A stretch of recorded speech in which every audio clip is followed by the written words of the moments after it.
actually, we've got a big chunk of the cavalry right here on set with me today. In a wonderful, wonderful segment coming up, a nice long segment. We've got Steve Moore, Committee to Unleash Prosperity Hotline and FreedomWorks, and the author of Godzilla, and Kevin Hassett, former chair of the Council of Economic Advisors, and author of the most important book of the century, Stopping America's Slide to Socialism. Gentlemen, welcome. This is a first for both of you on set. Well put. Great monologue. Every word of it I agree with. Okay. Let me begin. Let me begin with all the fruits and nuts at Davos, okay? You must have gone. Did you go to Davos with... Don't you remember? I hid. We were in the Roosevelt room, and then the chief was like, "Who wants to go to Davos?" And I'm like over behind Mercy Schlapp. Oh, Lord. Because I knew, I went once in 2017 when Trump was just elected, and it was one of the most extraordinarily hostile audiences I've ever spoken to. And what I learned at Davos was there were two things these European bureaucrats were against: Donald Trump and Brexit. That's it. So they had a Well, what about capitalism? They don't like that What too much about capitalism? I mean, what about this story? Why do we have to have astronomical gasoline prices? It's not a blessing. It's a curse. It hurts people. It hurts ordinary working folks. That's my point. And I meant it when I said in Davos, which is a lovely place up in the Swiss Alps and so forth. And I was up there a couple times with President Trump. But there are no blue-collar workers, all right? There's no people that work with their hands or wear hard hats or build things. It's all these CEOs and paperwork. And, Kevin, that's the part that bothers me, because it's the blue-collar folks who get hurt the most by these outrageous fossil fuel prices that have been spawned by the fossil fuel crusade by Biden and Kerry. And they don't really care about climate, really, if you think about it. So, for example, because you and President Trump, and I know you were a driving force behind this, expanded U.S. natural gas production so much by making it easy to get permits and opening up public lands and so on. As you were. Well, you were right in the front of that. I was, calculating the statistics that showed that you were doing a good job. But you were giving us the backup numbers to prove that we might be right. Yeah, but the point is that one number I really remember when we put this out as a report in the White House while we were there was that natural gas consumption went up so much under Trump, replacing coal for electricity generation, that the natural gas expansion under President Trump had a bigger effect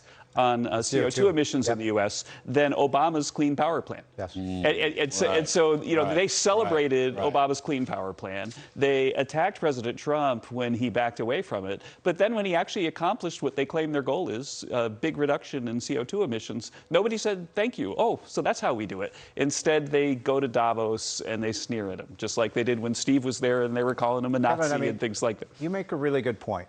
Why is the left, why are the climate change fanatics against natural gas? Natural gas is the single biggest force over the last 15 or 20 years that has led to dramatic reductions in CO2 emissions. Most Americans don't know this because most Americans haven't been told. You're exactly right. Over the last 5 or 6 years, the United States has reduced our carbon emissions more than any of the countries that signed that damn Paris Climate Accord. I mean, they make all these promises and they don't keep them. I want to make one point, if I could, about what Biden said, was it yesterday, about the high gas prices. I've said this all along. The White House has been talking out of both sides of their mouth on this energy crisis. On the one hand, Biden's saying, we're doing everything we can to lower gas prices. No, they're not. That's just a lie. They're not doing everything they can. No, they're loving it. Yeah, exactly. They're loving it. They are doing everything they can to keep. Let's be honest. They want high gas prices because they want people to use less gas, and the way to have people use less gasoline is to raise its price. That's the closest I think he's come to acknowledging that they want high gasoline prices. That's exactly right. And you've got Kerry in Davos spewing forth his stuff. I want to get back to Kerry in a second. But, Kevin, on this show not so long ago, former Energy Secretary Rick Perry said, if we sold more nat gas, if we had more LNG exports to India, to China, we would do so much more. Not only would we help our own balance of payments, but we would substitute LNG for coal. which is the worst emitter of all. Right. And we would make a cleaner world. In fact, we would do more to make a cleaner world than all the rhetoric of the Paris Climate Accords. Now, that's a thought that I never hear from Team Biden. In fact, that would actually be an incredible transition. What Biden has is a not credible transition, really. And the fact is, though, going back to the earlier point, that all this progress was made on climate. All this progress was made under President Trump on income inequality. We talked about that, too. And the only, like, you go to Davos, and the only thing they appear to care about is income inequality and climate, right? Those are the two things. And the fact that they're in complete denial about the progress that was made, it's just really cold and hard in the facts, suggests that they don't really care about those issues. They're just using them as cudgels to gain political power. So what they want to do is they want to oppress the people they don't invite to Davos, and then they're using climate change and income inequality to arouse their worst sentiments and get them to vote for Democrats and liberals all around the world at the ballot box. Right. See, this is a power play.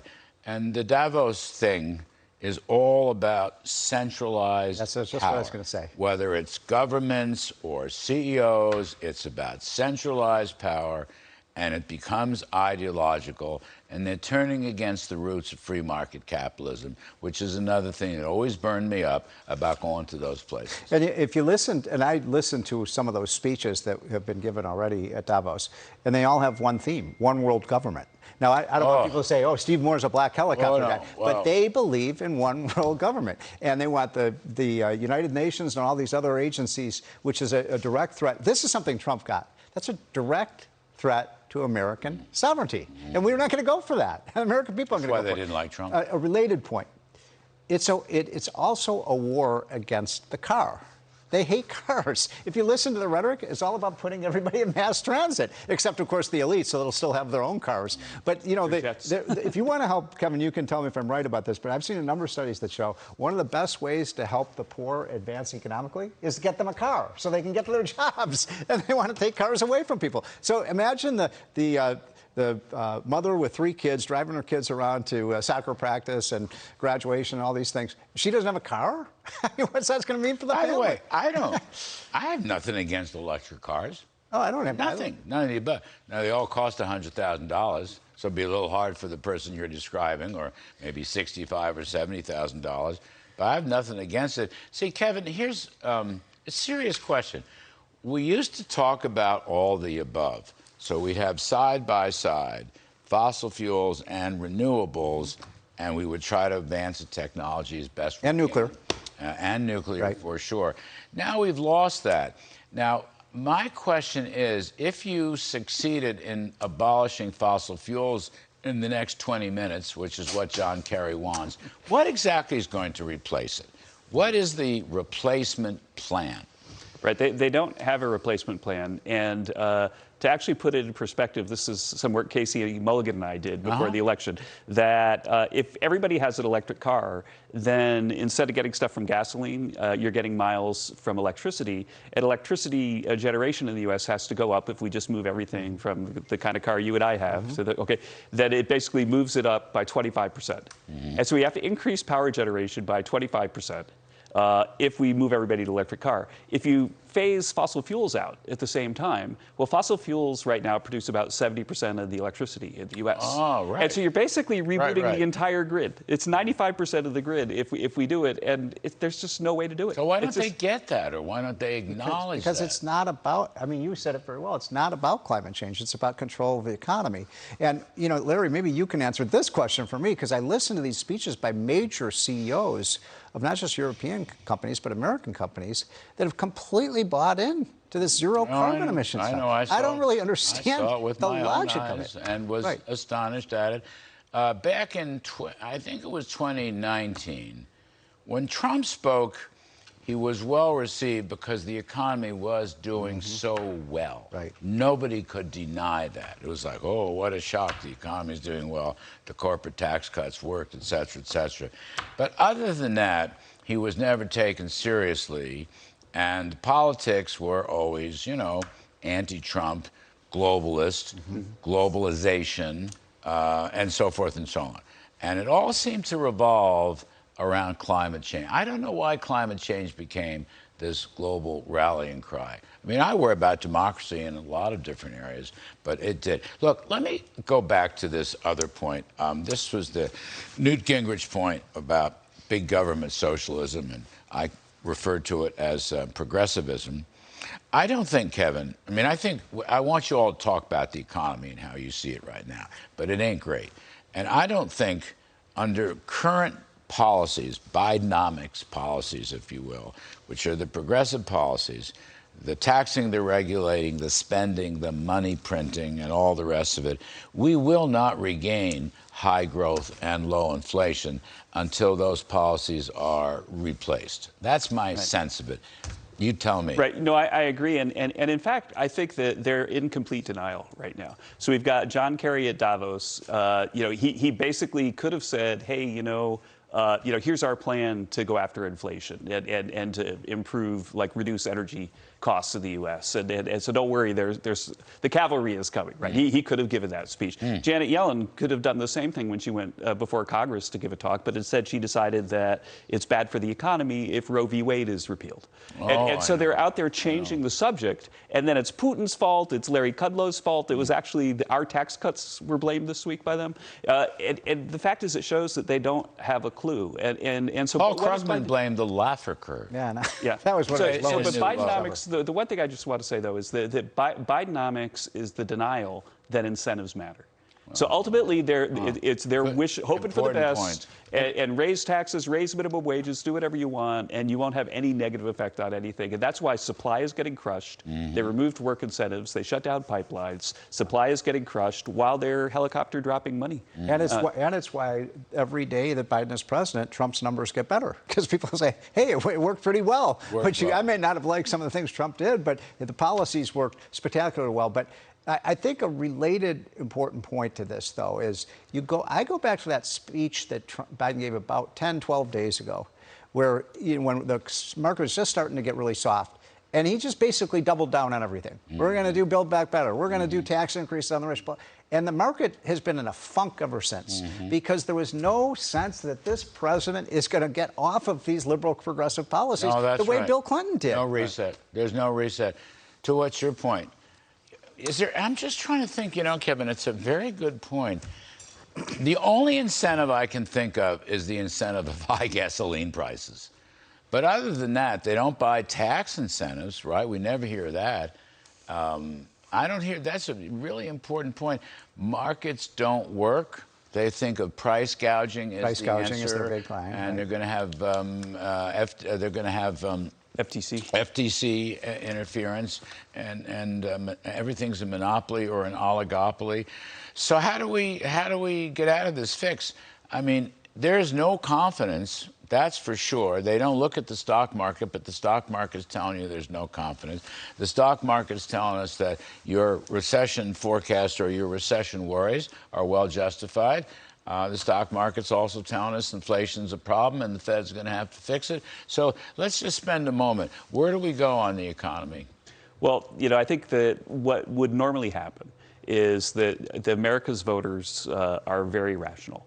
And they're very sensible. And when they see somebody failing as bad as Joe Biden and the Democrats are failing, then they tend to adjust.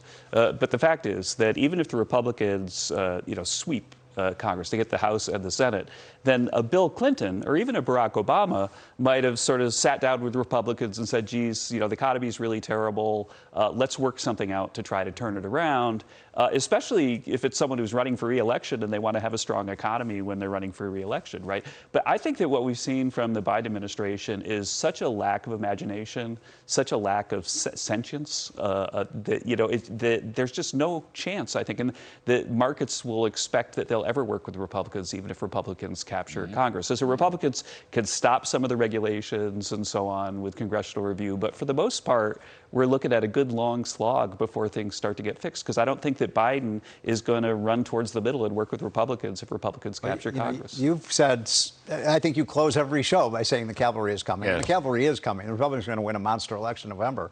But my question is, are they going to get here in time before they really wreck this economy? The other thing... And are they going to say the right thing? Can I just raise that point? I don't mean to be too mischievous. Republicans ain't perfect. That's just where I was going with this. All right, I see these big spending bills that are coming out of Congress. You know, the little indicator was that $40 billion aid relief. And my good friend and your good friend, Rand Paul, said, hey, let's pay for this. Let's find $40 billion of savings somewhere else. And we couldn't even get Republicans to vote for that. So, sorry, folks, but I'm not so sure the Republicans are going to be necessarily the salvation, but they certainly will be an improvement. There's a $350 billion help China bill, compete with China bill. First of all, it's an outrage in my opinion. Second of all, 18 or 20 Republicans voted for it. Third of all, Kevin, the word pay for is not in the vocabulary anymore.